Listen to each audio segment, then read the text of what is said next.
Mon copain m'a fait croire qu'il n'avait plus de famille, jusqu'à ce jour j'y ai cru. Je pensais juste aller ouvrir un compte en banque, un truc banal. Mais ça a fini par retourner toute ma vie, littéralement. Je suis arrivée à la banque un mardi matin, vers 10 heures.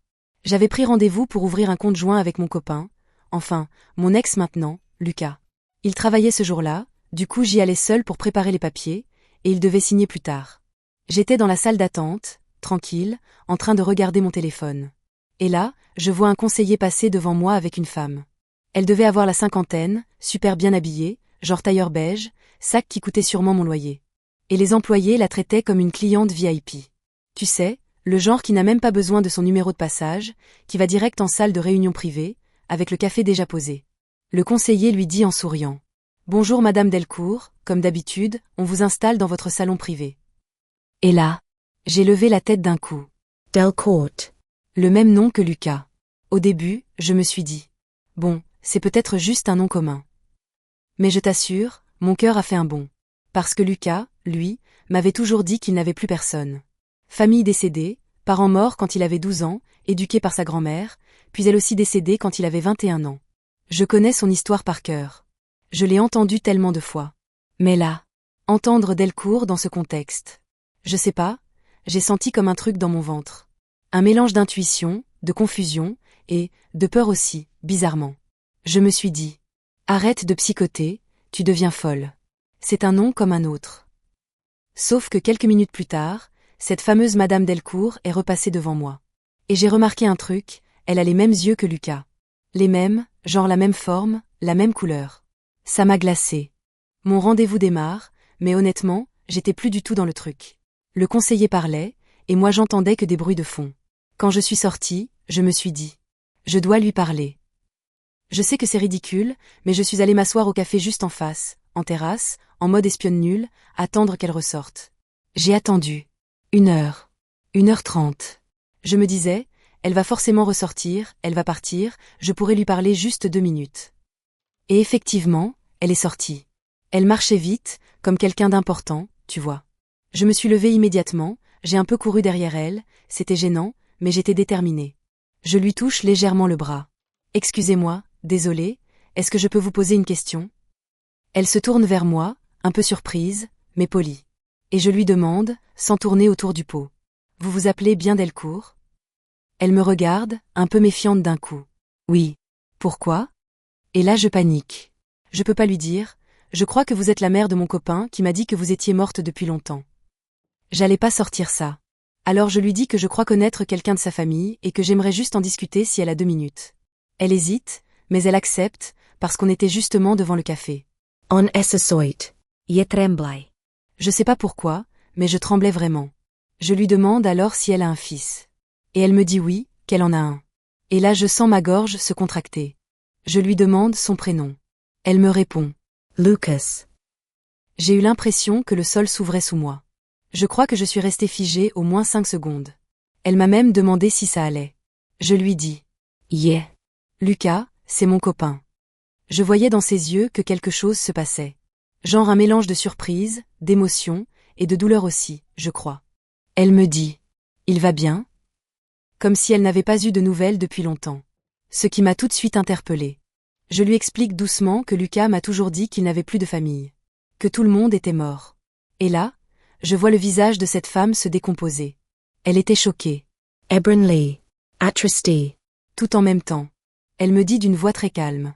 Il nous a effacés, au point de dire que nous étions morts.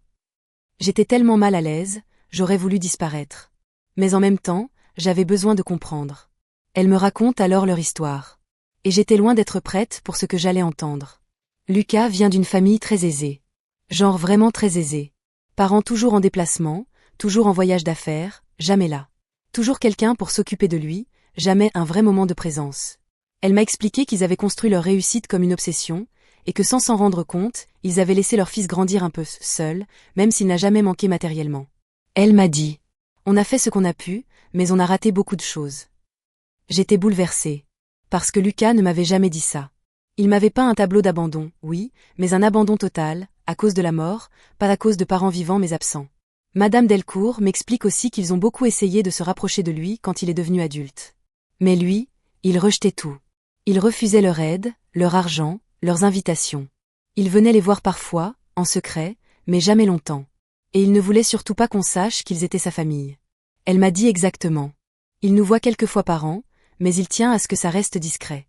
On ne connaît même pas ses amis, ni ses relations. Et moi? Là j'ai compris. Il m'avait menti pendant 3 ans. Pas juste un petit mensonge. Un mensonge énorme. Faire croire que ses parents étaient morts. J'étais sous le choc. Je la remercie, je m'excuse, je lui dis que je vais parler à Lucas. Je rentre chez moi, complètement sonnée. Quand Lucas rentre le soir, je suis assise sur le canapé. Je pense qu'il a tout de suite compris que quelque chose n'allait pas. Je lui dis. Lucas, j'ai vu ta mère aujourd'hui. Il est devenu blanc. Pas juste surpris. Blanc, comme quelqu'un qui est pris en flagrant délit de quelque chose de grave. Il s'assoit. Et pendant un long moment, il dit rien. Juste un silence lourd. Je lui demande. Pourquoi tu m'as dit qu'ils étaient morts? Pourquoi me faire croire ça pendant 3 ans? Il finit par m'expliquer. Et son explication. Elle m'a brisée et touchée en même temps. Il me dit qu'il n'a jamais accepté sa famille.